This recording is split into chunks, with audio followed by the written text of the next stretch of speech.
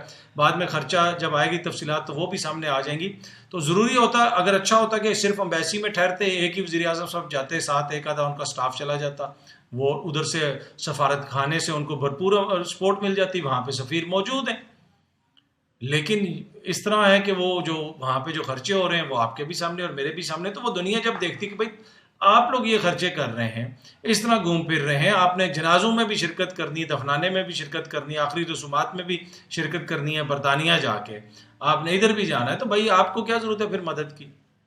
آپ کے پاس تو بڑا پیسہ ہے. تو پھر آپ اپنا وہ ہمبلنس دکھائیں بھی نا، وہ ان کو نظر آئے نا کہ غریب ملک ہے، آپ جناب ڈیزائنر کوٹ پہنا ہوا بہترین قسم کے، تو یہ وہ، تو پھر وہ دیکھتے ہیں نا کہ غریب ملک کا جو ہے اس میں جو جن کو آپ ریپرزینٹ کرتے ہیں آپ ان کے نمائندے نظر آنے چاہیے. عمران خان شلوار قمیض پہن کے جاتا تھا تو بڑی تکلیف ہوتی تھی، لیکن پاکستان کی 22 کروڑ آبادی میں سے کتنے لوگ شلوار قمیض پہنتے ہیں؟ میجورٹی شلوار قمیض پہنتی ہے نا، میجورٹی تو پینٹ کوٹ افورڈ ہی نہیں کر سکتی. تو وہ ایک سمبل ہوتا ہے کہ میں ان لوگوں کو ریپرزینٹ کرتا ہوں، یہ ہیں اور میں ان جیسا ہوں. یہ نہیں کہ 6 بٹنوں والا کوٹ اور جناب یہ اور وہ کر کے، ٹھیک ہے وہ ہر کوئی پہن سکتا ہے، آپ اپنے فنکشنز میں ضرور پہنیں، لیکن جب آپ اپنی قوم کو ریپرزینٹ کرتے ہیں تو آپ وہ شو کرتے ہیں کہ جیسی وہ ہیں ویسا ہی میں ہوں. ٹھیک ہے، وہ اگر تو کوئی تسبیح پڑھتا ہے تو میں بھی تسبیح پڑھتا ہوں، وہ اس طرح بات کرتے ہیں تو میں بھی اس طرح بات کرتا ہوں، وہ کھیڑی پہنتے ہیں تو میں بھی کھیڑی پہنتا ہوں. تو یہ اس کا ہوتا ہے، یہ اس میں بنیادی طور پہ چیز ہوتی ہے کہ یہ شو کیا جائے کہ جیسے میری قوم ہے میں اس کو ریپرزینٹ کر رہا ہوں. جناب ادھر تو آپ کی ڈریسنگ دیکھ کے تو ماشاءاللہ لگتا تھا کہ آپ اٹلی کے پرائم منسٹر ہیں، اتنا خوبصورت کوٹ آپ نے پہنا ہوا، ماشاءاللہ اچھے بھی لگتے ہیں، آپ ضرور پہنیں. لیکن یہ ہوتا ہے نا کہ باقی مجھے اس پہ کوئی اعتراض نہیں اگر آپ پہن کے وہاں پہ گئے، پر میں صرف یہ بتا رہا ہوں کہ جو وہ لوگ اعتراض کرتے تھے نا کہ شلوار قمیض کیوں پہنی ہوئی ہے، اس کے پیچھے لاجک کیا ہوتا ہے وہ میں سمجھانے کی کوشش کر رہا ہوں. اینی وے امید ہے کہ یہ ویڈیو آپ کو پسند آئی ہوگی، بہت جلدی آپ سے دوبارہ ملاقات ہوگی. اپنا خیال رکھیے گا، بہت بہت شکریہ، تھینک یو سو مچ.